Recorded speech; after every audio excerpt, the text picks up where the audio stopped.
I'm joined now by Andrew Levi, who's a former British diplomat posted to Russia, who was responsible for reviewing Russian policy for the British government after the invasion of Georgia in 2008. And we'll begin, if we may, Andrew, with the origins of this idea that NATO expansion was a real and present danger to Vladimir Putin's Russia, and B, something that people in the West could have joined in with, could have jumped aboard. Yeah, hi, James. Hello.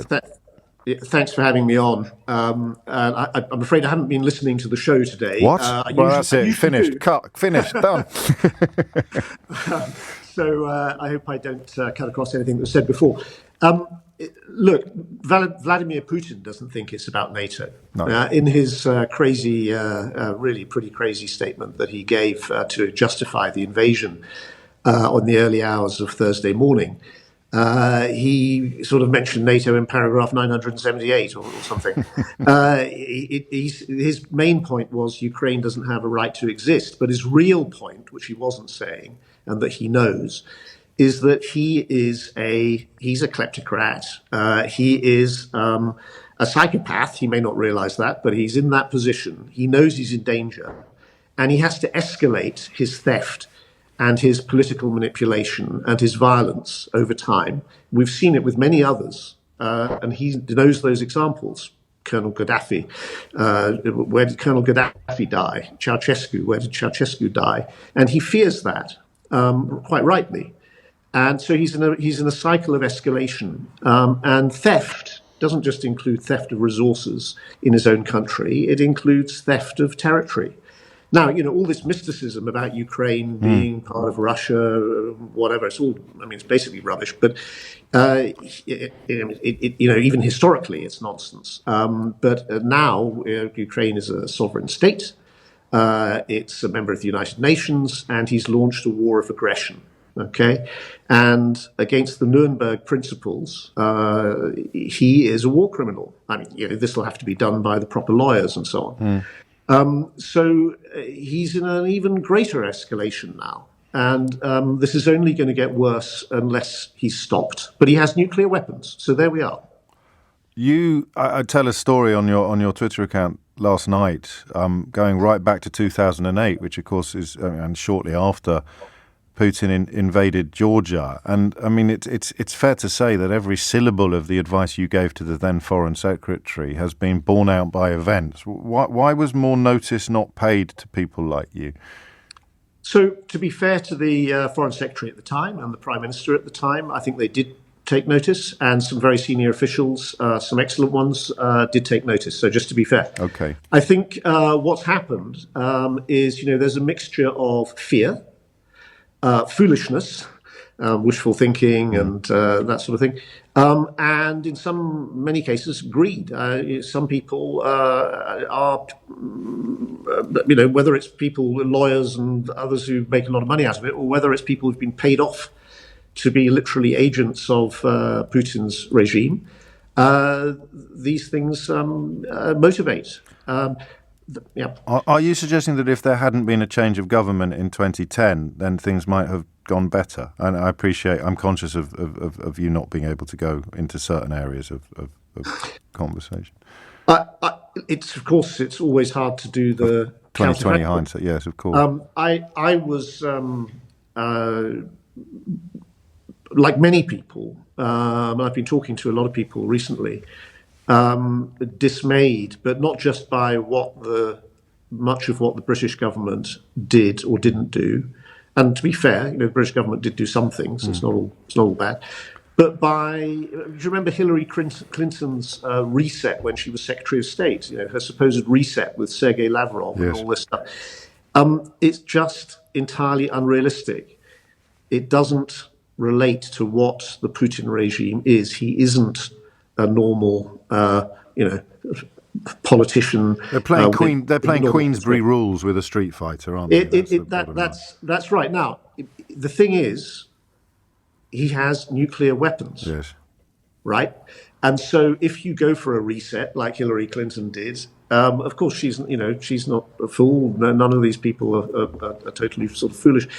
You're trying to maneuver your way through a situation where you believe, as the Americans believed and the British believed and other allies, that you were not going to be able to pull together an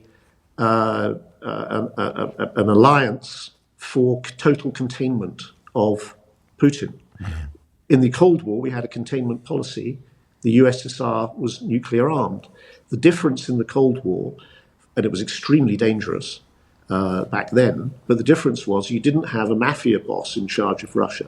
You had people who had a pretty nasty ideology, yes, in my opinion, but who had, as they say in diplomacy, raison d'etat, right? The state mattered. Putin is the state. Putin and his several dozen mafia cronies are the state. There's no distinction. They own the state. And that's the difference. They don't care about anything else. So I wonder whether some of the leftist, and this is what we're going to be discussing for the rest of the hour, it may not be something you're comfortable commenting on, but some of the leftist support for Putin's analysis of NATO expansionism and the rationale for intervention in Ukraine is built upon a failure to understand the difference between the ideologues, the nasty ideologues, and Putin's regime. It's not a case of supporting the ideology of post-war Soviet communism. Putin represents something completely different and much, much uglier. I think there are some people who have a strange attachment to the Soviet Union. Yeah. I think it's but an even stranger lack of recognition that this isn't the Soviet Union. Yes, exactly. However, I don't think that's the only thing. I think there's a very profound anti-Americanism. Now, I say that might sound pejorative. Look, it's if you want to be anti-American, right? The Americans are the reason we've had it so good for 75 years. Of course, our own efforts, right? Our collaboration in the EU, countries getting together, trying to do the right thing. But without the US, it all wouldn't have been there.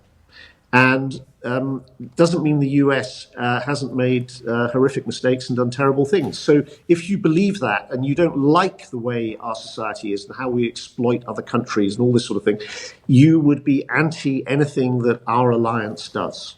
And I can understand that. Yes. But I think it's a personally a rather peculiar view of life, and it's not very helpful to us in the UK or Germany or elsewhere. Sure. And finally, Andrew Levy, a word, if you would, on how the events of the last 24 hours explain pretty much completely why every Central and Eastern European country has been determined in recent years to join NATO.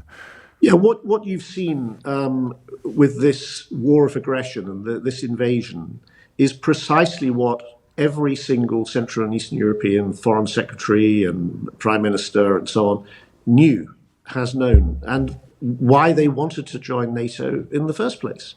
And if anybody was in any doubt, here you have Ukraine, a member of the United Nations, a sovereign, independent country, not a member of NATO, being invaded. And that is, I mean, stark, because, of course, it leaves them alone, as we've been discussing since the early hours of yesterday morning. They don't have the power of treaties backing up their position. Well, I mean, they don't have the power of the NATO alliance. They do actually have the power of treaties backing up their position, but those are being broken by Russia. You mean Budapest, but that's been chucked in the bin, hasn't it? Been chucked in the bin, and also the Helsinki Accords. Basically, everything has been chucked in the bin. Whereas NATO has a heft that treaties like Helsinki and Budapest simply don't. Putin has explicitly, specifically threatened nuclear war should we, NATO, any other country, try to help Ukraine. That is literally what it is. There's nuclear terrorism. That is what is happening right now. Crikey. Andrew Levy, many thanks indeed. I'm saying thank you for the quality of your contribution. It hasn't improved my mood much. I'm a ray of sunshine, James. So I'm sorry I couldn't quite manage it today. But We'll do this again. Thank you. Your first time on the show, and I sincerely hope not your last. Andrew Levy there, former diplomat with particular experience of the Russian question, including, as you heard, briefing the British Foreign Secretary shortly after the birth of his baby son, actually, and shortly after the invasion of Georgia by Vladimir Putin. It's coming up to 12:30. You're listening to James O'Brien on LBC. Amelia Cox is here now with your headlines.